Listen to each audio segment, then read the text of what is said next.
And we are live. What's good, y'all? It's your man, DL Saint. Welcome. I really want to know podcast, man. How y'all feeling, man? Happy Tuesday. How y'all feeling out there, man? Hope all is well. Let me turn my phone down as I manage and monitor the channel out there, man. Today, man, we're gonna talk about high value men. I think everyone is familiar with that term. You know, shout out to Kevin Samuels. He pretty much coined that phrase and defined it. So we're going to talk about that. And then we're going to talk about what I call top tier men. And yeah, I think we need to really have this conversation because there's a lot of guys out there who are just out here lost, bro. And to me, it's real simple. It's real simple. And there's plenty of space. Hey, there's plenty of space out there. There's plenty of room for guys to get their game together and get it successful. With women, let's talk about it. And we are live. What's good, y'all? Welcome to the I Really Want to Know podcast, y'all.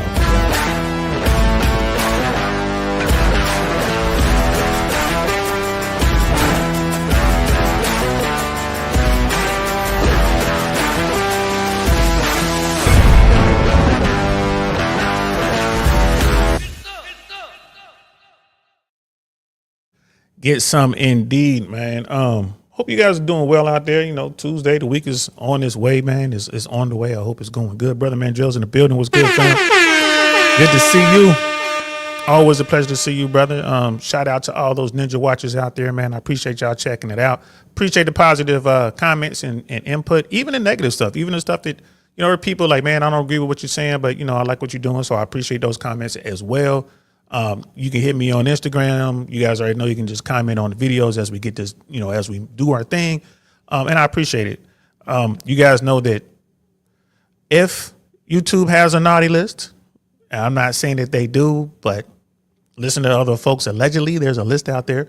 There's a naughty list that certain content YouTube doesn't like, and that content doesn't really get pushed. And if there is a list, allegedly, I'm on it. So I appreciate it if you like, share, and, you know, share this with someone and, you know, talk about it and leave comments. That really helps. It is what it is, and we're just going to keep on pushing. I know that a lot of people are saying, man, you know, I tried YouTube for like 8 months or a year and it didn't work, so I just stopped. Like, guys, it normally takes 5 to 10 years before you really get any traction. You know, that's just how it is. And I'm going to keep pushing because this is something that's fun. It's fun, man. You know what I mean? Brother Donnie's in the building. Yes, sir. We are live, ladies and gentlemen, man. I appreciate you guys. So yeah, man, we're going to talk about high value, top tier, what the difference is. And again, this is just my theory, my take on this thing, man. You're not going to be able to find a definition. And who knows? Maybe this will catch on. Maybe people will agree and add to it. And next thing you know, you'll be able to pull it up and they're like, yeah, this guy DL Saint brought that up. And, you know, people are agreeing with it and, you know, maybe adding to it or whatever. Who knows? But before we get into that, let me start using my left hand, because if I use my right hand, you can't see it because I got this screen up. Let me use my left hand. Before we bring that up, yesterday we were talking about how we got some dudes out here who are emotional dudes, and man, they're just not used to rejection. And when they get rejected, man, they just go completely stupid. They crash out, bro. And I was looking for this video yesterday. I couldn't think of it. This is JR Wisdom, and I couldn't, for whatever reason, I had to block it. I couldn't think of his channel name. So, but I want to start with this, guys. I want you to see what's going on out in the streets. Now, this isn't every dude, obviously, but there's some dudes out there who just, God, man, crash out kings, whatever you want to call them, low value, you know, Pookies and Ray Rays, you know, whatever you want to call them, bro, just useless to the group. These are the guys that go out here, and it just takes one dude to do something like this, and it messes it up for everyone, bro. Point blank, period. And these dudes don't care, you know, because they're low value, man. So let's watch this, bro, because this is, you know, the title of this video, and it's linked in the description below if you guys want to go check out the whole thing. We're not going to watch the whole thing. We're just going to watch just a quick little clip. But she refused to give her number, and the unthinkable happened, man. You got some dudes, don't get the number or whatever. And they try to talk to the woman. They sound all sweet. And then she's like, I don't want to talk to you. And then the guy goes completely ballistic. Yo, let's check this out. And by the way, guys, never, ever do this. Never do this. Not even once, bro. Even if she's mean to you, man, don't do this. It's not about it's just a horrible look, bro. It just makes you look weak. If you're doing this, bro, you are a weak-minded individual. You're a man who have no control over your emotions. You got work to do if you're out here doing this type shit, you got work to do. Let's check it out. Hey, what you in? So I'm a bald-headed and basically you mad because I wouldn't talk to you, right? No, I'm not mad. I would never talk to you. I said you. Say which? Say which? Your mother. I bet you talking about my dead mama and give my dead line get off my phone. Your dead mother. Do what you gotta do. Do what you gotta do. Do what you gotta do. Do what you got. Your mother. Right. So y'all saw that, man. A lot of that is, people want attention. Women want attention. Like if you find yourself in a situation where you're going back and forth verbally with a stranger, especially a woman or anybody, really going back and forth with a stranger, what is it? What are you doing? You're going back and forth with a woman. This dude was in his car, tried to holler at some woman, tried to holler at her. He probably never got out of his car to holler at her in the first place. She wasn't interested. He starts talking crazy, right? And then she's just continuing it, right? Because it's attention. Even it's negative attention, but it's still attention, man. Like women love attention, man. People love attention, but women really love it. Going back and forth, she's got her phone out, and she's like, oh, this is going to go viral. This is going to go great. And the guy is just saying stuff, he's calling her out of her name, and then, dude's like, say something about my dead mama. He kept saying my mama, my mama. You sound like a child, homie. Say something about my dead mama. And the girl just, oh, okay, I'm going to say that too. He jumps out the car. Like, what are you going to do to this woman? You getting out the car. What are you going to do with this? What are you going to do to her? Right? You're going to beat her up? Right? You're going to pull out that thing and air her out? Like, what are you going to do?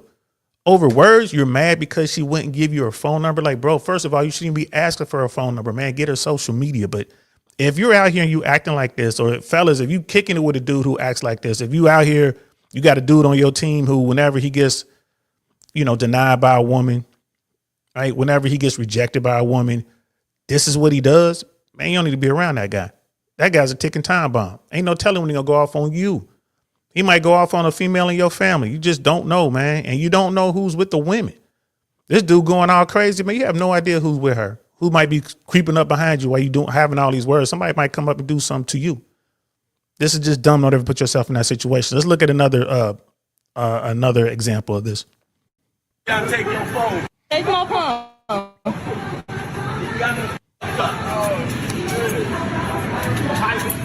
Stop recording me. Get away from me. Stop recording me. Get away from me. Record me.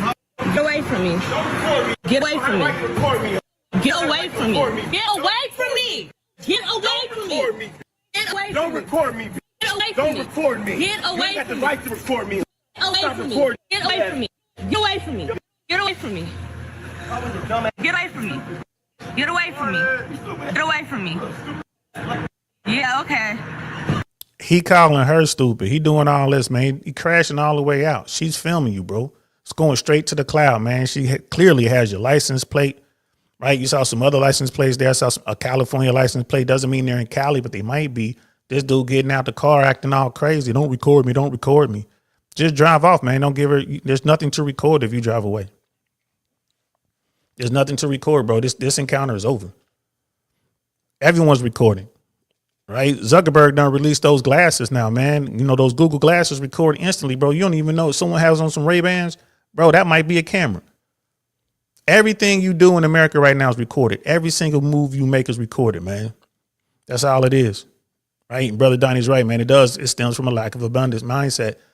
These guys, they have no game. Their game is horrible. They're used to dealing with chicken heads or whatever.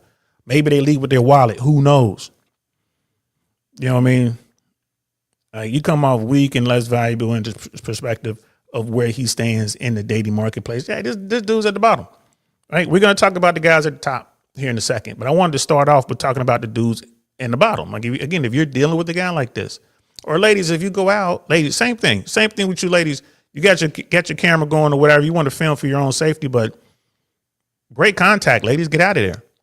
What are you doing? Get out of there. Don't aggravate these guys. Get out of there. Obviously, you're dealing with an emotional dude. That's the worst scenario. You got an emotional dude with no game, right? He's not used to adversity, or, one of these everybody gets a trophy guys, man. Stay away from him.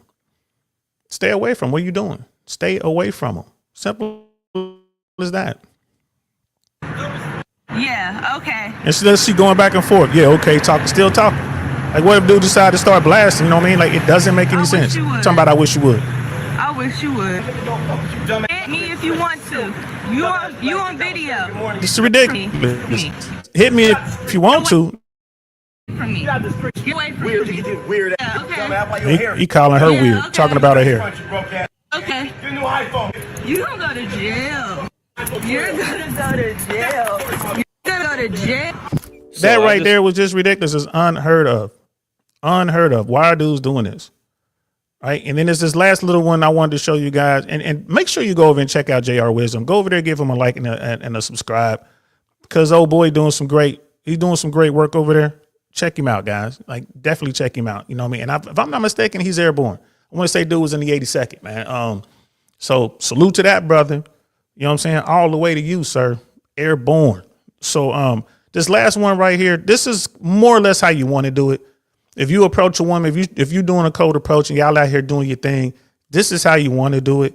And this is very revealing too, because it kind of lets you know how women are moving these days. So let's check this last part out. Again, this is the way you want to do it. Can I get your phone number? I'm married. You married? Yeah. You got Instagram or something? Yeah. Yeah, I see the ring now. It's a lucky guy. Thank you. Is it a girl or a boy? A girl. Oh, she's beautiful. Yeah. Is she good with kids? She's good with everybody. Okay. Yeah. You got any kids? I'm a daughter. Okay. With the man you married with, or? Yeah. Okay.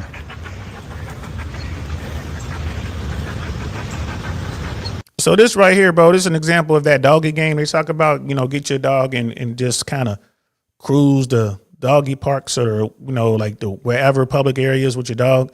He comes up to this woman who is, again, like I say, most of us fall between, on a scale of 0 to 10, most of us fall between 4 and 6. I would say this woman I would call her a 3, to be honest with you, bro. Just a quick little glimpse, right? But she's married. She's out here walking. She has a child. She has a husband. She's talking about this man's dog. He said, hey, can I have your number to do? And she said, no. Right away, say, oh, can I have your social media? And she's like, yeah. Takes his phone. She's putting her social media in. Right. It's like crazy work, man. And by the way, guys, be careful with handing someone your phone. If you're going to hand someone your phone, make sure that all of your banking apps, your cash apps, your anything that has to do with money has to, you have to verify, put in a code or something like that, because people will go in there and send themselves money. So be careful with that. But I wouldn't suspect that this woman is going to do that. Older woman, she wants attention, and she's getting attention. She's giving the guy her social media. Bro, he's in the game. She's like, I'm not going to give you my number. She clearly said she was married. He's like, okay, I see the ring now. Right. But right away, he's like, all right, I can't have your number. Hey, you on social media? Can't have your social media. And she gave him her social media. What does this mean? This means she's about it. Just let you know, man. This is the game, man. Don't hate the player. You can hate the game if you want to, but don't hate the player. This is how it works. Right. And this guy did a really good thing of not really having her face in there, although her face came in there a couple times real quick. And the guy, he's at a point where he's getting her number and he's still trying to continue with the small talk. Fellas, if you're talking to a woman, you're doing a cold approach, she's giving you a way to contact her, i.e. social media in this case. You don't have to say anything. Be cool with sitting in silence. Just sit back. She's putting in her information. Just sit back. And then, because listen to this dude just keep talking. He's kind of rambling. And this is what I mean. Like, you need to modify your game to where you don't put your foot in your mouth.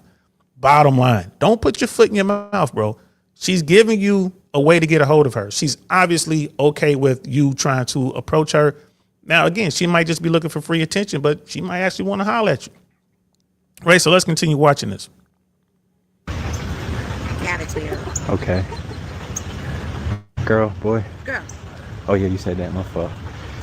You don't have to talk, bro. All right, maybe we can go on a walk sometime or something. Okay. right, you have a wonderful day. And for Tuesday to Friday. Perfect. I'll be out here. All right. You take care. Now, the worst part about that is he did get her face on video. I thought it was just going to be like quick little thing. Now, he clearly got her on video. You can see her whole outfit. See how her hair is done. Like, if her people see this. So she gave dude her socials, right? Which most women will do.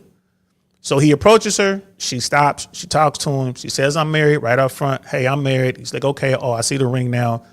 He said, can I have your number? She says, no.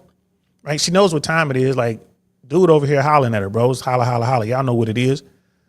And she says, no, you can't have my number. He comes right back with, well, you on social media? Can I have your social media? And she says, yes, probably her Instagram, maybe her Facebook, whatever it was. He gave her the phone. I wouldn't have done that. I would have pulled up Instagram or whatever platform she says she wants me to have. I will pull up the platform and then I will hand her the phone so she can type in, her at or whatever. And I would kind of position my body to where I can see what she's doing. Again, you can't really trust people these days, man. You don't know what they're doing on your phone. They may be moving around trying to get into your cash apps and all that kind of stuff, your bank accounts or whatever. You want to be real careful with that. Again, she seems older, more established. The likelihood of her doing that, I would say, is pretty low, but you never know. But anyway, she's, that's how I would do it. I'm right next to you. I'm basically shoulder to shoulder. I'm watching what you typing in there. That's it. Bam. Get the phone back right away. And then I would immediately send her a DM. Like, hey, it was good meeting you in the park. You know what I mean? Look forward to seeing you soon. Something like that. Immediately send her a DM while she's standing there like, hey, I just sent you a DM. And then she says, I'm always in the park. It's like, maybe we can go walk or something. And she's like, yeah, I'm here. She tells him when she's there, I'm always here. This is the time I'm here. She wants to see this guy again. Again, it might just be for the free attention, but she wants to see the guy again. If you're going to do cold approach, that's the way to do it. That's the way to do it. Brother man, Judge, like, what does social media have to do with it? Yeah, I mean, it's a way to having a phone number versus social media. I think I know what you're talking about. He's like, well, I guess that answers that. Right. Most people aren't going to give you a phone number. Bro, you can do a lot with a phone number. And I know that you get someone's phone number, bro, you can run down their entire life. I'm talking about where they grew up, what house they grew up in, their entire credit history, just off a phone number. There's so much you can do just off a phone number. So much information can be gleaned. Some people understand that. Most people just don't want you to have that phone number because it's more intimate. It's a more direct link. And, text messages come through, phones come through, like calls come through, your husband or your significant other going to see that. But social media, you can turn off all of the notifications, right? And then, you can go to your social media whenever. It's not as, I would say, intimate as the number itself. So when a woman does give you her phone number, now having said all that, a lot of guys are like, oh man, I was in the strip club and the girl gave me her phone number. That's different. That's different. It was a time where dancers, bartenders, servers, like waitresses, shot girls, and those are the girls running around with the shots, those were the hardest numbers to get. And I would challenge myself. That's how I stay sharp. I'm like, man, let's see what's up with my game. I'm going to see if I can get the phone number of this bartender, waitress, dancer, whatever. That was just me staying sharp with my game without offering to buy drinks or take her places. I'm just trying to get her number because they were so hard to get. Now the game has changed. You can make so much money off your phone. Women will, certain women in certain fields, like, they will give you their number because it's just a funnel. They might have multiple phones. They'll give you the number because they want your phone number and, it's a funnel and they'll send you all their socials and all this kind of stuff. The game has changed a little bit. And what I'm trying to say is it's not as difficult anymore to get a number from a dancer or from a bartender or whatever, because they have so much stuff going on. They want your number so they can market to you and let you know when they got stuff going on. Like, hey, we got this promotion going on. We got that thing over there going on, and they can reach out to you directly. And normally, even when you get their number, you're going to wind up talking to them on social media, probably 85% of the time, shooting DMs and stuff like that. You're going to go to social media first and then to the phone number. I know I have friends, female friends, beautiful female friends, and they're like, yo, their thing is they'll give you like the socials, but they get inundated with messages and DMs. They don't see them all. So then they'll say, hey, here's my number. Text me. They rather you text them. And even then they get a lot of calls. They get a lot of text messages, but they'll see those as opposed to their social media. They might not see that right away because you might hit them up on Facebook and they spend more of their time on Instagram or on some other platform. So, I mean, it is what it is. I don't even ask for numbers up front anymore. I ask for social media. If I'm gonna holler at somebody, what's up? What's your social? You on Instagram? Boom. I get their Insta. You know what I mean? I'm gonna have to use Facebook more because the older women tend to be on Facebook. So it's like, but again, I'm not out there in the streets anymore. I'm not in the trenches trying to get women. I'm not out there womanizing like I used to. Now it's all about promotion and trying to get people to come out to our different events and this and that. I'm doing that. But I still need to do it on Facebook. I just been so slow, been dragging my heels on Facebook. I'm not even broadcasting this on Facebook, which I should be. So I'm gonna start doing that as well. But yeah, man, Joe, that's the reason, man. Like the numbers to some people's, the phone number tends to be a little more intimate. It's a direct link to them versus social media. Social media, man, that's out there for everybody. But that woman, bro, she was about it. The first two dudes, that's an example of what you should never do. You try to holler at a woman and she's not interested, man, you say what you got to say, you shoot your shot. She says no, you move on. You keep it moving. Hey, nice talking to you. Sorry to bother you. Take care. Remember, she's paying attention to you from that point on. She sees you again. She might circle back, bro. If she sees you again, she might say, hold on, didn't I meet you in the park that one time? I'm like, yeah, you mean that time you shot me down? Oh, it wasn't all that. I was in a situation and, I was with the wrong guy. He was toxic and blah, blah, blah. But I'm not with him anymore. What's up with you? That could happen. But if you go out there talking about some stop filming me and threatening to do bodily harm, they're going to run from you when they see you again. So keep that in mind. So let's drop this out. And let's talk about what we came to talk about, man. So let's talk about high value men versus top tier men. And I'll let you guys know, again, we talked about this a little bit yesterday, but I'll tell you exactly what I believe a top tier guy is. This is something, my theory, my only thing. I haven't heard anyone else use this. I welcome it. If you guys are out here talking to folks, please, feel free to use the term top tier man. They want to know what that is. Break it down for them. So this video is the medium man. Shout out to him, man. Don DeMarco to the medium man. This dude is doing good work, bro. Great work out there. And this brother is really like, he focuses on numbers. That's his thing. When people talk about, when they cite these numbers, they'll say that, like 85% of the people, whatever, 90% of the people incarcerated are African-American or black people, but we only make up 13% of the population. And he'll break down that for you, tell you what the real number is, tell you how people wind up talking about that, saying how all black men have children. When he breaks that down, when they say that all black men want white women, then he'll break that down. So he takes the numbers and he uses stats, like from Centers of Disease Control, or he'll use stats from Department of Labor, Department of Education. He talks about, how, women are more educated versus black men and all that kind of stuff and how much money they make. He takes numbers and he'll cite his sources and he breaks it down. So shout out to this brother, man. He does great work. If you haven't checked him out, make sure you go over there, subscribe to his page, give him a like and follow him. This brother was in the military, like real sharp guy, knows what he's doing. He's like really putting in some good work here on YouTube and out here in this world. And he has a lot of people following him and checking him out. Like he's really growing. It's cool to see, brothers out here and sisters out here killing it. So anyway, he's on here talking about Dr. Cheyenne Bryant. And this is, a lot of women do this, bro. A lot of women do this when it comes to finance and, finding a high value man versus, other men. And, I'm throwing this term out there, top tier, which ties to the high value thing. Successful women, all women, not just sisters, not going to pick on black women, but successful women across the board, bro. That financial component is probably always in the top two. Always. I've never seen it where it wasn't in the top two. You know what I mean? Like someone, well, maybe top three, like, bro, top two.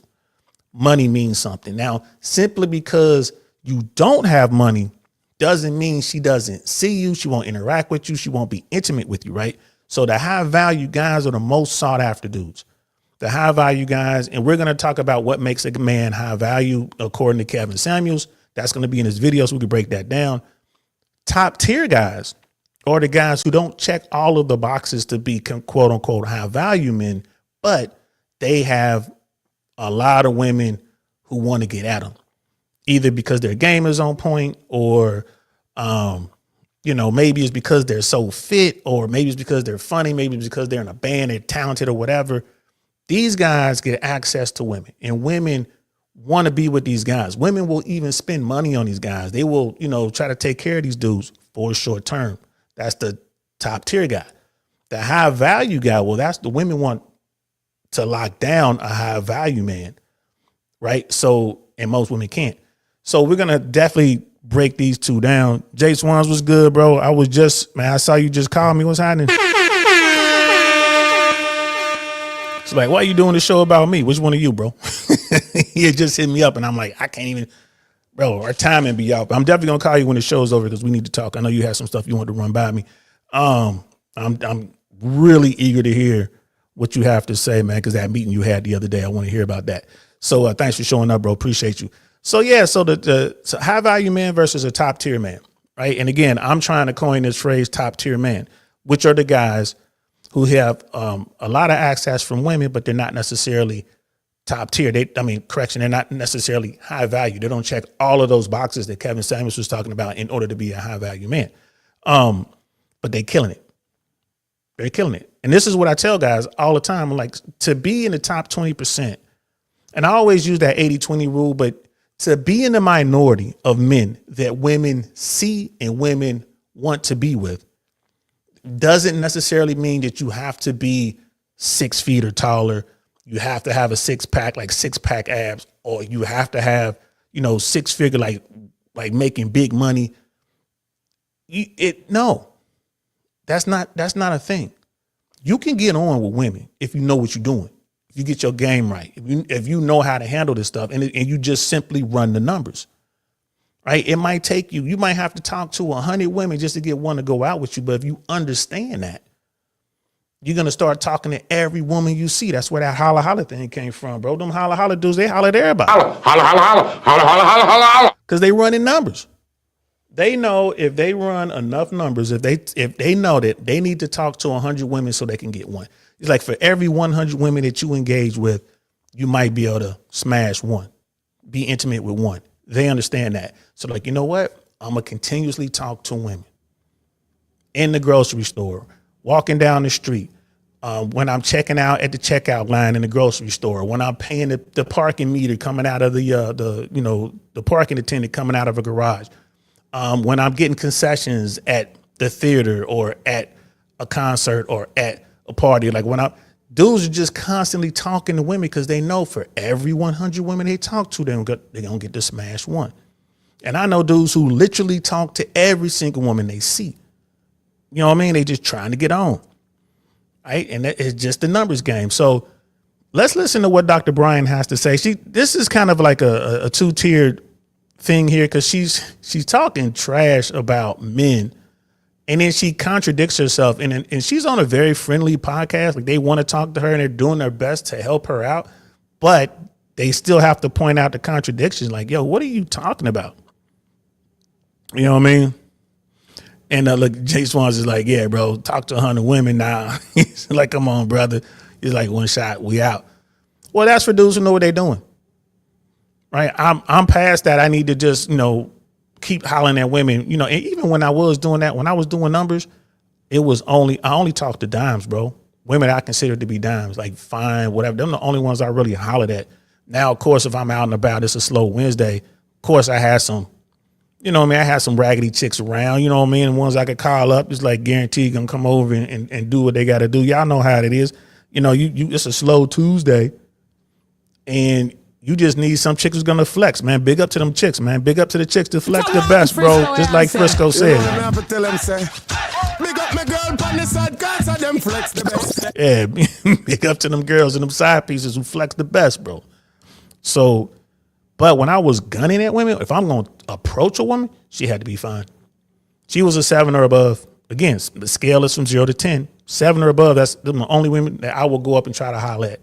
Now, if I'm out somewhere, I'm sloppy, I've been drinking or whatever, and some chubby chick come over, man, all right, tell the chubby to come over here, she can get some. But I ain't hollering at her.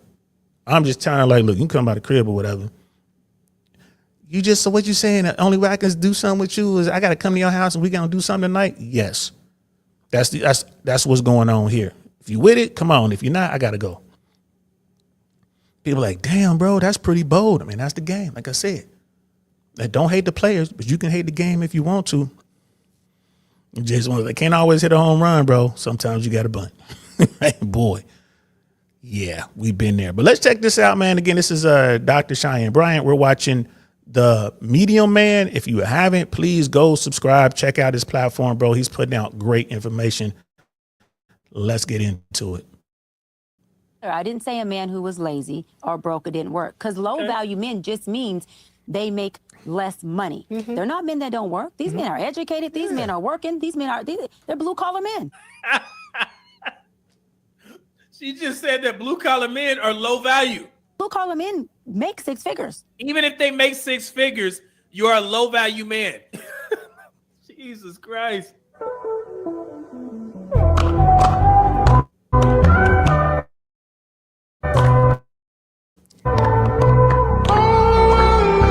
That was a fact. She just came out talking about low value men. I mean, that sucks, but that's a lot of women think. Be high functioning? Yeah. Okay, So she's going to explain her motto, and this is supposed to rival Kevin Samuels, but listen to who she mentions. So I want to clear this up. Okay. Kevin Samuels. She finally admitted it. She got this shit from Kevin Samuels, but as everybody does, they always misquote what high value man actually means. How can a low value man be high functioning? Yeah. Okay, so I want to clear this up. Okay. Kevin Samuels used his low value or his term of value as the noun of value, which is morals and values, which I love that too. I loved his term as well, right? That's not it, dummy. Facts. Word salad. She said Kevin Samuels' high value thing was based off of morals and values. No, it was the exact opposite, because you can't quantify that. Let's go ahead and remind the folks that's trying to bite his style. Let me remind you guys. So let's get into this whole high value man thing. So, and this is a very good part, guys. Make sure you pay attention to this. If you're out and about and you're out here trying to get on women, and you guys start talking about what's a high value man, first of all, you shouldn't be having this conversation in the trenches with women that you're trying to come up on. Women that you either trying to date, get to know seriously, or just trying to smash. This is not the conversation you want to have, because it doesn't lead you to where you want to be. So if you're out and about, guys, if you're out here chilling, you see some woman, she's with a group of people, you and old girl vibing, and somebody in her group or the woman you're trying to talk to starts talking about high value men, low value men, and all this kind of stuff, change the subject.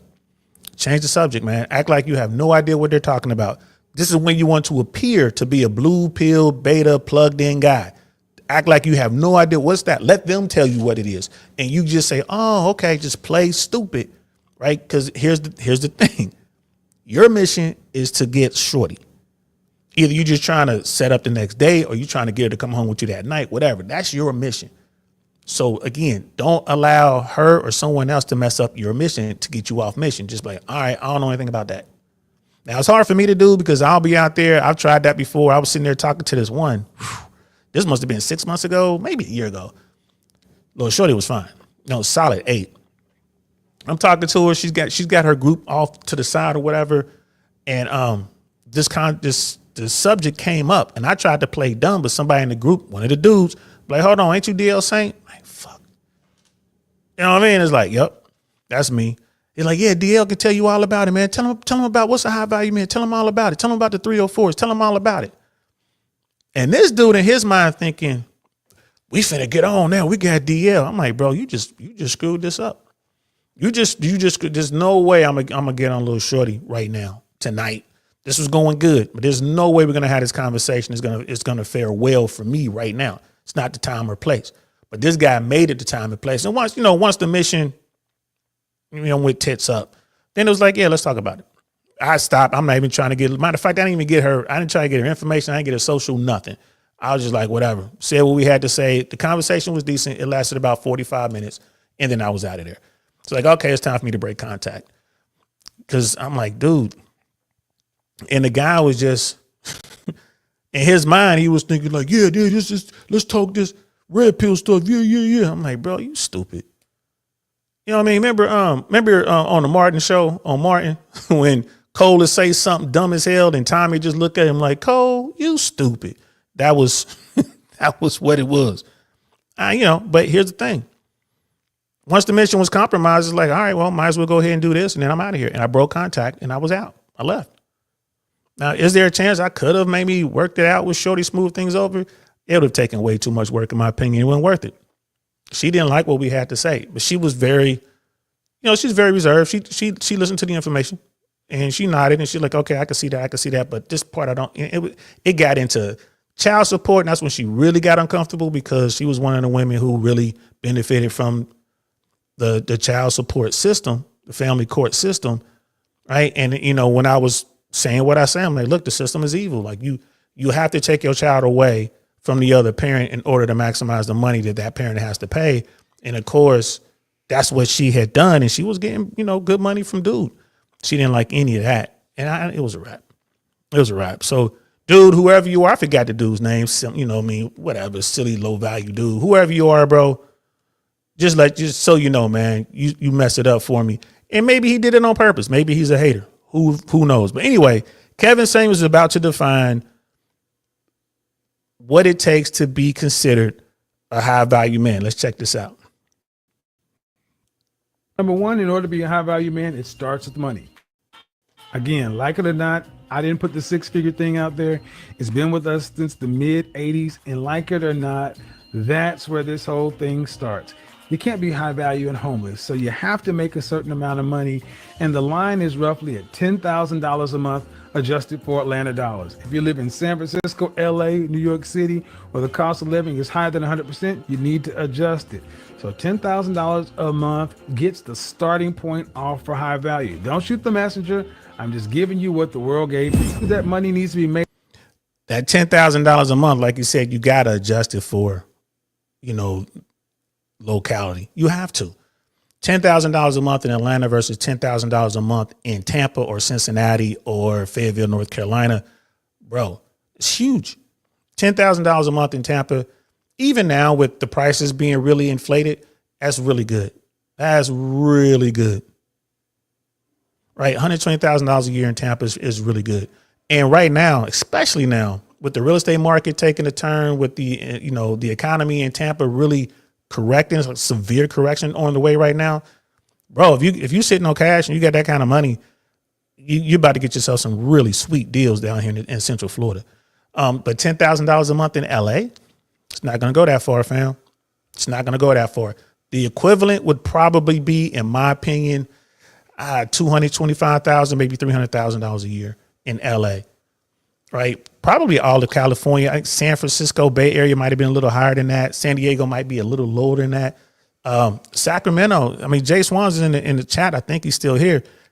Yo, Jay, in Sacramento, man, $120,000 a year. How you living in Sacramento off of that? Pretty decent. You know what I mean? But, you have to adjust for locality. New York, DC, Chicago, in the city. You got to adjust for that. But that's a good benchmark. Roughly $10,000 per month. So 6 figures or more. Like, it is what it is. We got brother Cody in the building. What's good, Cody? And it was like, and that, that's a tough, that could be a very tough nut to crack for a lot of people. $100,000 plus a year, $120,000 a year. And here's the thing: when people talk about 6 figures, we talked about this before. Understand that 6 figures today is not the same as 6 figures in 1980. The equivalent in purchasing power, like you're talking about 6 figures in 1980 versus today, the equivalent in purchasing power is about 392,000. So basically rounded up to 400,000. So when they were talking about 6 figures and what a 6-figure guy could do in the 80s, right? Today, that would be 4 times what some dude is making 6 figures could do. So in other words, simply because you make $100,000 doesn't mean you're equal to that guy in 1980, right? You need to make $400,000 a year to be equal to that guy. That's why the 6-figure barrier was such a huge barrier. That was huge. If you're making 6 figures, everyone else was making like, $25,000, $30,000 a year. If you were making 50 grand a year back in the 80s, man, you were doing well, right? Well, so think about that. So if you start thinking 6 figures, the real number is right around $400,000 today. And think about it. Kevin Samuels isn't even adjusting for that. They're talking about $120,000 a year. And that's all you need to be considered, high value. You know what I mean? That's why you got to start by telling them you don't like 304s, get them off balance and trying to prove themselves from the start. Yeah, trying to prove themselves from start. Yeah. Yeah, and what Cody is talking about is like going back to when you're trying to holler at these women, or you find yourself in a situation, you got to keep them off balance. Whatever it does to keep them comfortable, keep them off balance, but at the same time, you want them wanting you, whatever it takes to get that done. You know what I mean? Jay Swan's checking in, man. Yeah, that Sacramento thing, probably about $180K to $200,000 a year in Sacramento will give you that cushion, you know what I mean? So you could be living good. In LA, bro, it's going to be like 300. San Fran, when you get into the Bay Area, probably like 350, just based on how much stuff costs. Right. So like people, when I tell folks, we talk about California, I tell them like, bro, y'all don't really understand how expensive the West Coast is. How expensive New York is insane. People talk about, well, Miami just as expensive as New York. No, it's not. No, it's not. You can still buy yourself a nice condo in Brickell, probably like on the 30th floor, 40th floor, somewhere in there. In Brickell, you still getting in there for that high up with all the amenities, easily $500,000 right now. 500,000, and depending on the square footage, maybe 6. You take that 600,000, you go to LA and see what you can buy. Go to San Francisco, go to New York and see what you can buy. What's going on in Miami ain't nothing like what's going on in those high cost of living areas. And think about it. You don't have to live in Brickell. You can go to Wynwood. You can go to Midtown, right? You can go to Kendall. You can go to Doral. Like you start adding in commuting. Like you can't. In LA, I don't think you can buy a house anywhere in LA County for less than $700,000. You can check my map, but I don't think you can do it anywhere in LA County, bro. I'm talking commuting, bro. That's why people drive to Palmdale trying to buy a house. Like people in Bakersfield trying to buy houses out there, man. People in San Bernardino. It's crazy. You're talking about folks who will commute one way, average commute, hour and a half, one way. You talking about doing that down in Miami? Bro, come on now. You're going to find some inexpensive housing, right? Go down to Homestead and not have to drive that far. So that's what I mean about that. And Cody is saying women hear 6 figures and they think it means a number and 6 zeros behind it. You know what I mean? So that was like 5 or 6 years ago what Jay Swans was talking about with the 200K in Sacramento. Yes, it's only gone up. So, but I just wanted to throw that out there. $100,000 back in 1980, that purchasing power today would be $392,000. So just round it up, $400,000 in today's money when you account for inflation and stuff like that. Look that stuff up. Don't just take my word for it. So if you really want to, consider somebody high value, it would have to be, in my opinion, $400,000 a year. But we're going to go with Kevin Samuels' breakdown on this. And he was like $10,000 a month. That's entry level into the, high value man. So let's continue. Over a length of time, i.e. performance. And that's roughly about 5 years. And about the 3-year mark, you're kind of starting to scratch the surface. Why does it need to be 5 years? Well, because guys, it's a matter of consistency and stability.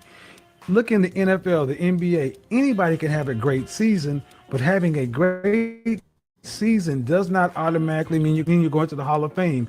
They want to see consistent numbers over a period of time. You know how this works, just like I do in business. You can't be a one-hit wonder or have up here and down there. Consistency, performance over a length of time. That's why that 5-year mark is so important. 3 is group. All right, so it's $10,000 per month, right, to be considered a high value man. Number 2, you have to make that money for 5 years, consecutively for 5 years. You know what I mean? So I'm just writing it down. $10K per month for 5 years. That's number 2. So the first thing, we already talked about the 10K, right? And you have to make 10K a month for 5 years. And I believe he means, like you said, you got to show consistency. So it has to be 5 years, right? 5 consistent years, 5 years in a row, 5 consecutive years, I should say. 5 consecutive years. You got to show that you're an earner. That makes sense. Like you said, anybody can have a good year. Anybody can have a good 2 years. But, year 3, year 4 might be really rough. So that's number 2. Let's continue. Acceptance. Like it or not, guys, high value man is like a fraternity. It's like a club, a secret society. And high value men know other high value men. They welcome him into the group. They know what it takes to be there. They know what it takes to get in there. And high value men, group acceptance is supremely important. Guys, secret societies, fraternities, organizations have always been with us. And you know how this works in just general interaction. Guys that just make their own secret society or club, but it doesn't matter as much as somebody says that group is important. Guys, this is about separation. High value men tend to huddle around other high value men for reasons I'm going to go into a little bit later. But group, he ain't lying. High value men, they know each other. They do work together, right? That makes sense to me. So it's not just that you're making the financial requirement, the 10K a month. It's not just that you've been able to do that for 5 years consecutively, but you also have to be accepted by other high value men. When you walk into a situation, you're going to network with other, like dudes, similar level, status wise. You're going to, wind up getting to know these cats. Happened to me in LA, happened to me in Cincinnati. Everywhere I lived, I'll bump into folks and, people check you out. Like if you're a weirdo, if you're a weirdo, doesn't matter how much money you're making, bro. Ain't nobody trying to holler at you. So this barrier of entry could be really difficult for most people. This could be very difficult for most people. Like, damn, got all this money, been making this money forever, but no one, no one wants to holler at me. No one wants to work with me. None of these other dudes, like these other people stay away from me. It's important to get your social skills up to par. Because if you're a weirdo, doesn't matter how much money you have, man, no other top tier guy, no other high value man is going to talk to you.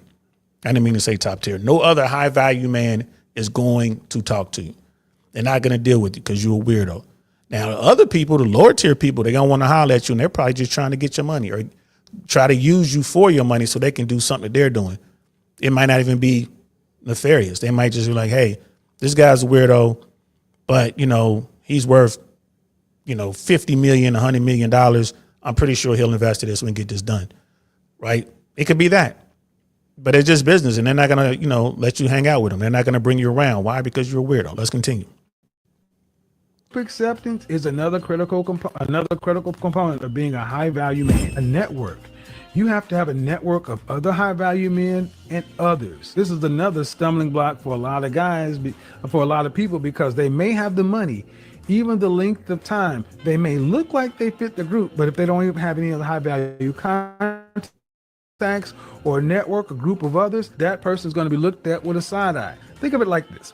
If you're sitting at the table with 10 high value men, and each of these 10 men has 50 contacts, that's 500 contacts, and you sit at the table and you have twice as much money as any other man on there, but you have 0 contacts. What can you effectively get done other than throw money at it? These other men can make phone calls, exert influence, move things to get things done. And you can only do what? You can only do what? Offer money and potentially feed off that network of contact. One thing high value men know and understand, that time is what's important. And building a network that actually works for you is extremely important. We got to have the visibility.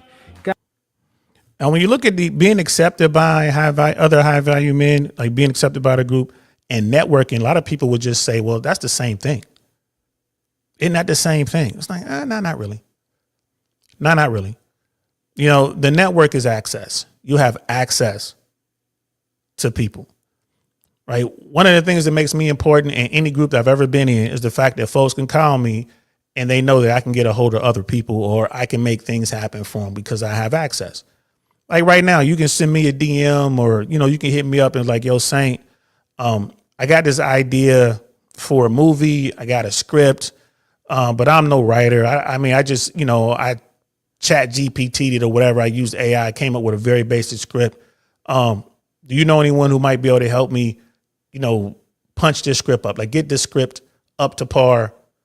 And I would say, yeah, I know people who can do that. I know people that's what they do. Like I know folks that their only career, their career, their only purpose is to do that. They're in Hollywood. They make a lot of money. I can put you in touch with these folks, but it's going to cost you. That's the thing with having a network. You might have the money, but you just don't have the means to get to these people. Right. So that, you know, that 5 degree of separation thing is real important. So it's not the same as being accepted in the group. You have to be accepted by high value men. And you also have to have, you know, a really good network. And then I guess number 5 is visibility. Which is, this is the first time I've actually sat down and wrote these things down because I understood what Kevin Samuels was saying, but it's kind of good. I want to write these down and actually break it down. So let's listen to visibility. Guys, your income and your position has to be LinkedIn level. Think of it like this. This person says they're the CEO of a Fortune 500 company. This person is head of thoracic surgery at Johns Hopkins. This person is VP of Mergers and Acquisitions at Bank of America. And then someone says, hi, I'm an entrepreneur. 3 of those 4 people at a glance, we can pretty much estimate who they are, what they do, and their relative importance in the overall socioeconomic structure. The 4th person, more information is needed. There's not enough visibility, not enough transparency. To be a high value man, it needs to be at a glance. Again, your position and your income. Guys, you may have a lot of money, but if it's coming from sketchy areas, no one can kind of understand where it's coming from. That does not give other high value men or even the public any kind of real confidence that you are who you say you are. The high value. That's a great point. I mean, he ain't lying. And, you know, I think about that, like the visibility, you know, having your title, what, like you said, LinkedIn level. Never heard that term before, but it makes sense to me. You know, when people, if someone comes up to me and is like, hey man, you know, what did you do? You know, like right now, like, what are you doing? Like, I'm retired. You know, okay, what did you do? I was in aviation. That's vague. And I'm keeping it vague for a reason. I don't know who you are. Why are you asking me these questions, right? It's very vague. You know me, but when you are now in your group and you're talking to people who have accepted you and y'all, you know, you're networking, they're like, no, Don was an air traffic controller. Like, see that guy over there? Yeah, it's DL Saint right there. He was an air traffic controller for over 25 years, FAA. Oh, okay. That tells you, bam. Okay, so is that all he did? What did he do with the FAA? Did he get? Well, he's involved politically. He has ties to their union, NACA, but he also did his own thing politically. You know, he's one of the founding members of the New Frontiers Young Democrats in California. Word? Damn. Okay. So right there, just based on those 2 things, I can get you information on air traffic control at the federal level in the United States of America, like FAA air traffic control. I can answer questions. I can get you the answers to questions that I don't have, and I can plug you into people within that world. That's the air traffic control title. Then you talk about politics. He's like, well, damn, you know, there's a political wing to the air traffic controllers. He can get you plugged in with them, like NACA, the union, and then NACA has a pact to get you plugged in with them. Also, he did his own thing. So who are the New Frontiers, Young Democrats? Who are they? And they'll pull that up. Oh, okay. New Frontiers. That's an organization that's been around and forever in LA, has some big names attached to it, heavy hitters. That was the New Frontiers Democratic Party. That's for the old heads. And then there's a Young Democratic Party offshoot of that. He helped start that, founding member. Wow. My buddy Al Austin told me, he's like, yo, you're a founding member of this organization that's big in the political world. Okay, cool. Also, I'm in entertainment, stand-up comedian, producer, promoter, writer, director. So when people hear these things, that's what, to his whole point, is like your visibility is like, okay, you could just look at that and see exactly what he's doing. Exactly. Now, when I tell people I'm a consultant, now you're back to being vague. You're a consultant. That's like saying that you're an entrepreneur. Like, I'm a consultant. Okay, consulting in what? Right? So that's what he means about the visibility and the LinkedIn level. That's what he's talking about. Makes sense to me. Man is useful to others and the group. A lot of times you hear people say, I don't want to be used. I don't want to be used. No, I want to be used. Why? Because that means I'm useful. High value men are in demand and useful.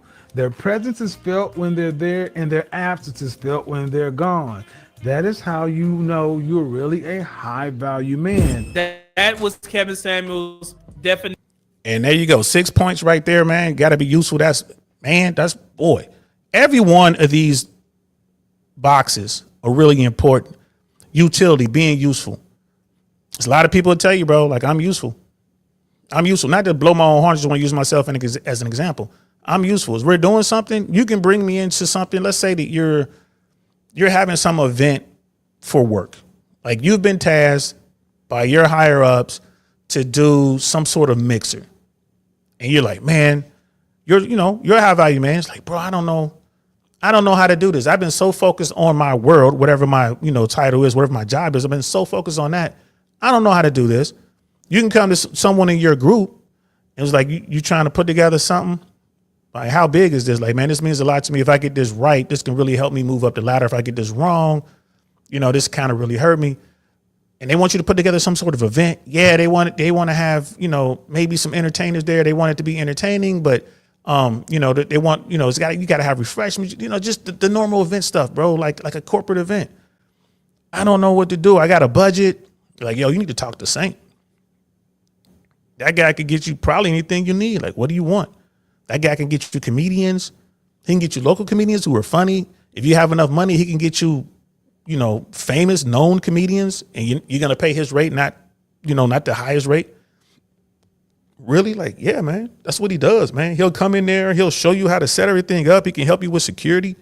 He can help you pick the venue, right? If you got a budget, just go talk to Saint. That's utility. Like, oh, people, and I've had people hit me up and ask me a couple questions. Like, hey, man, if you were I want to do this event in this particular city. I'm going to piggyback off of this bigger event that's going on. How would you handle it?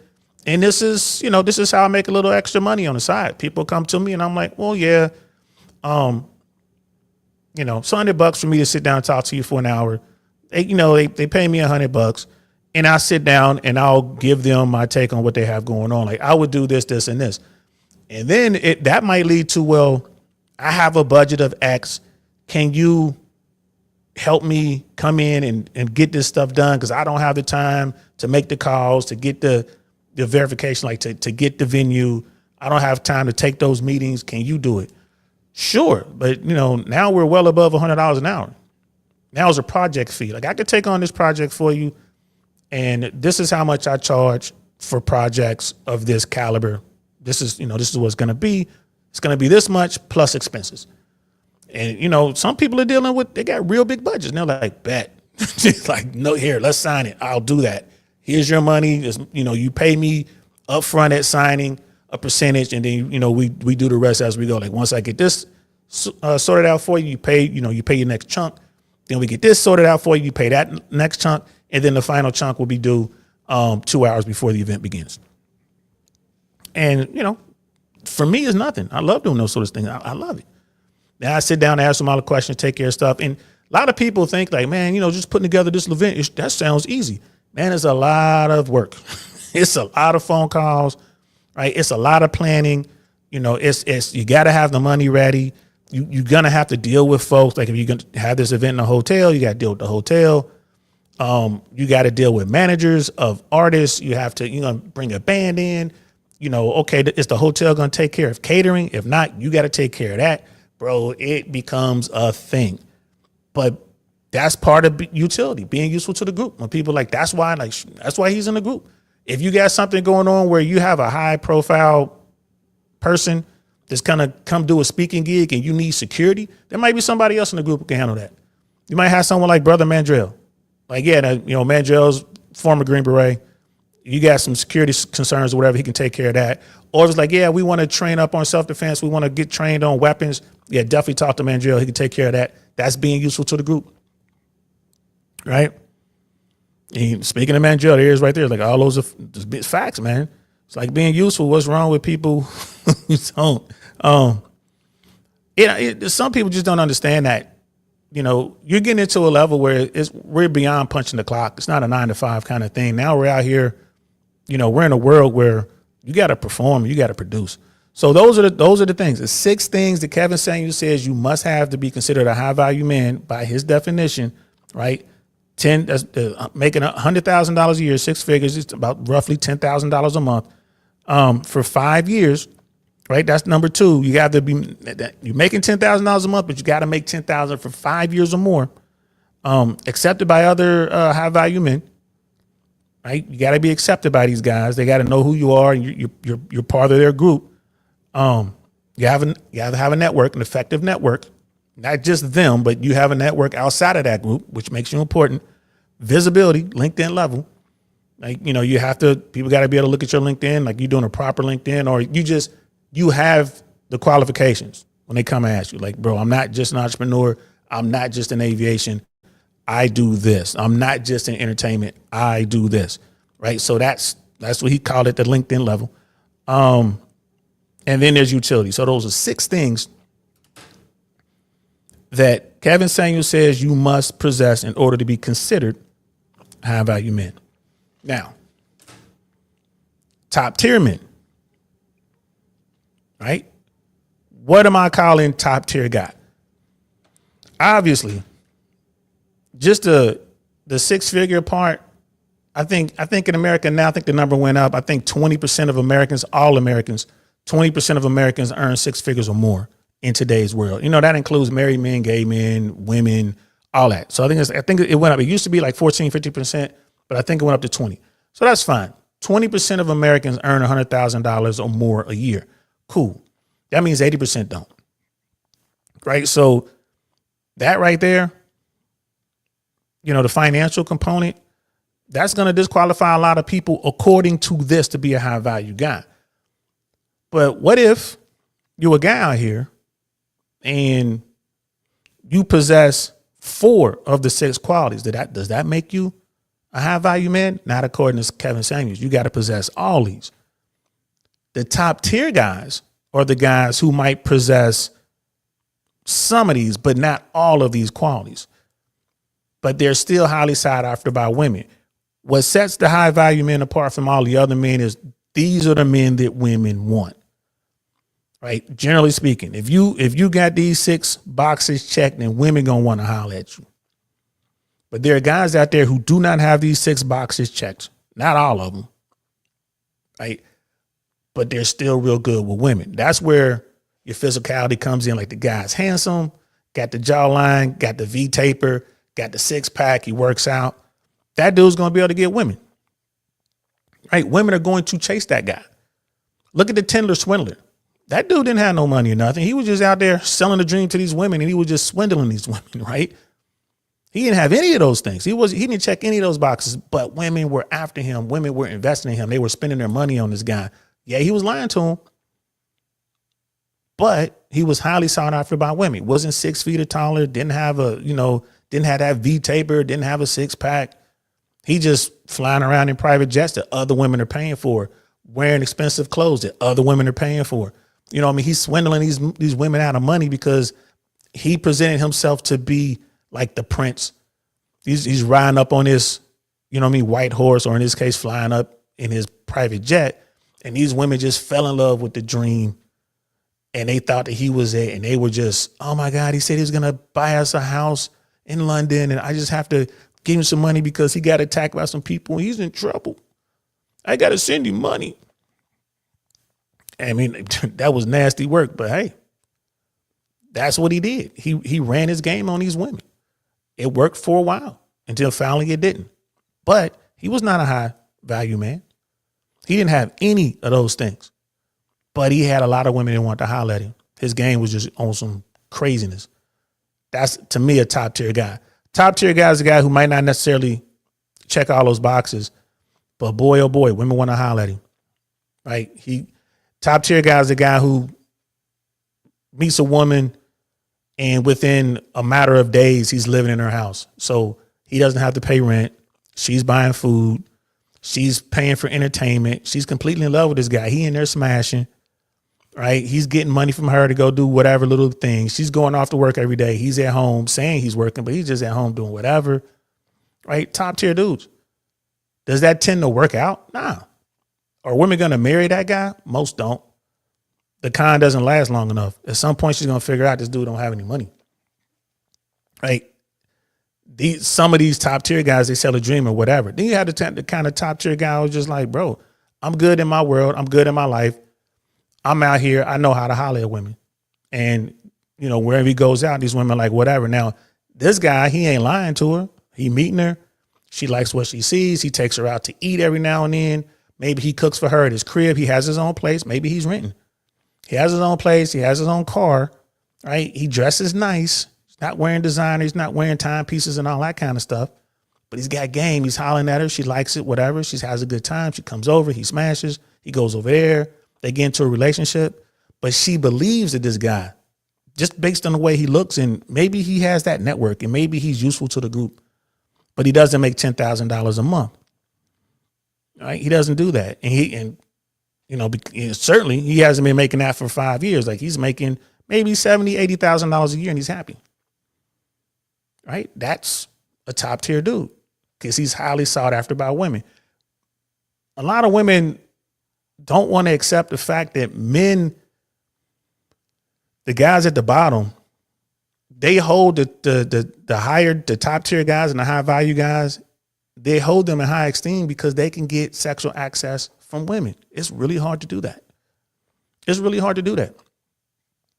And women don't understand that because it's so easy for them to get access or at least attention from the other sex. It's easy for women. They talk about these femcels. Ain't no such thing as a femcel. There's no involuntarily celibate woman on this planet. I refuse to believe that. There's not a woman out here who's trying to get it in and can't. I refuse to believe that. Now, you're talking about someone who, because of medical conditions or maybe there's some sort of disease or whatever. Okay. But even them, there was a woman in one of these videos, I think it was on J.R. Wilson's video. This woman was like talking to some dude and she told him like, look, I got some disease. I don't know if it was syphilis or something like that. Something that could be cured with a shot or whatever. It was treatable. The guy smashed her anyway. Ran up in the club, man, with nothing on. Shot the club up. And she told him, I have this. Little shorty was cute. I saw the video. We'll find the video. I'll bring it up. If I find the video, I'll post it so you guys can see it maybe next time we're on. Dude ran up in there knowing she had something. That just shows you, man. So when a woman says that I'm involuntarily celibate, I know you're not. No, you're not. And then you have the other thing where women are like, well, you know, I'm a born again virgin. What's that? You got one time to not be a virgin. Once you start smashing, that's it. You ain't a virgin no more. I don't care how long you take between dudes. Well, you know, I ain't been with a guy in 3 years, so that makes me a virgin again. Like, no, it doesn't. You did what you was doing. You still got all them bodies, however many of them bodies that it was. You still did what you did. Keep it in the closet. Don't tell nobody. Don't be out here telling people you banged 30 dudes and then you decided you wanted to change your life. Don't tell nobody that story. But for a guy who can go out and get 40 women, other men look at that guy, and even women look at that dude. It's like there's something about that dude that makes him valuable. Now, he might not be a high value man. He might not be making it 10K. He might not have been making that money for 5 years, and right, he's not accepted by other top high value guys. He doesn't have the network, doesn't have visibility, doesn't have utility, but he's getting 30 chicks. You know, I mean, he's got a body count of over 30. Like he's got 5 or 6 women in a rotation at any given time. Other dudes and other women are gonna look at that guy like, man, that there's something about that guy. So to me, I call those dudes top tier. Yeah, it's a top tier dude. Right? Top tier. He's out here doing his thing. Top tier. And you got Dr. Brian out here saying that these dudes, if you don't have this money, then you're basically worthless. She's absolutely wrong. Like you can be a high value guy, or you could be a top tier guy. That still puts you in that 20% of men who are out here getting access from women. These are the men that women see. And this is why, fellas, I keep trying to tell y'all, man, so long as you're seen by women, you're in that minority, bro, you good. How do you get there? You work at it. Like anything else, you simply work at it. You can get there. You don't have to make $100,000 a year and all this other kind of stuff. Have visibility, have utility, make that money for 5 years consecutively. You don't have to do all that if you know how to talk to women. Simple as that. The thing is, if you're a top tier dude, don't get mad if she leaves you for a high value man. Like if a woman is after that money and she's not into you, she will move on to the high value man if she gets a shot. This is why you got to find the women who are into you.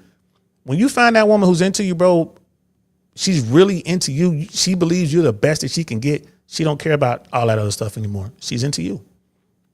That's the thing. She's into you. I know a lot of top tier guys who have really good women because those women are into that guy. It happens. But the vast majority of women, man, they talk like Dr. Cheyenne, what's her name? Cheyenne Bryan or whatever. So let's continue. Definition of a high value man. He made that up, but she made up her own foolery to try and say that this is what Kevin Samuels meant, but this is what I meant. And that's what people they're trying to do now, trying to come up with their own buzzwords and terms and phrases. But Kevin Samuels was a beast with all that type of stuff. Morals and values of a person. I use the value term as an adjective word, which is value in your success, your accolades, your money. Don't that sound like Kevin Samuels' exact definition of what a high value man is? She just used Kevin Samuels' definition and she don't even know it. Ain't that crazy? Your relationships, what you got going on socially, economically.